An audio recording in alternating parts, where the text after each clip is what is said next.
అందరికీ ఎలా ఉన్నాను? నేను బాగున్నా. Welcome back to mini vlog. ఈరోజు వీడియో వచ్చేసి అయితే బెల్లం రొట్టె చేశాను. చాలా టేస్ట్ అండ్ సూపర్ ఉంటుంది. అలా తింటుంటే అయితే కరిగిపోతుంది అనుకో, అంత బాగుంటుంది. ఫస్ట్ వచ్చేసి ఎండు కొబ్బరిని తురుముకోవాలి, తర్వాత బెల్లాన్ని కూడా తురుముకోవాలి. వీటిని రెండింటిని కలుపుకోవాలి, కొంచెం ఇలాచి పౌడర్ కూడా వేసుకోవాలి. నెక్స్ట్ వచ్చేసి గోధుమ పిండి తీసుకున్నాను, రౌండ్స్ లాగా చేశాను. మనం చపాతీ ఎలా చేస్తామో అలా చేసుకోవాలి.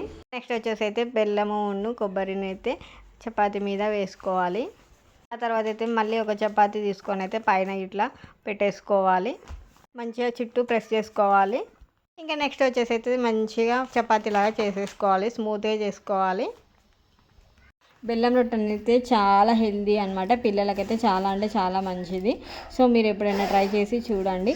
ఇంకా ప్యాన్ అయితే పెట్టుకొని అయితే మనమైతే చపాతీ ఎలా కాలుస్తామో అలా కాల్చుకోవాలన్నమాట.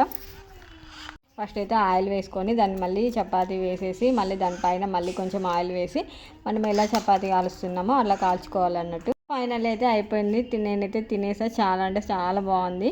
రెసిపీ నచ్చినట్లయితే మీరు కూడా ట్రై చేసి లైక్ చేయండి, షేర్ చేయండి, కామెంట్ చేయండి, సబ్స్క్రైబ్ చేయండి. Thank you for watching.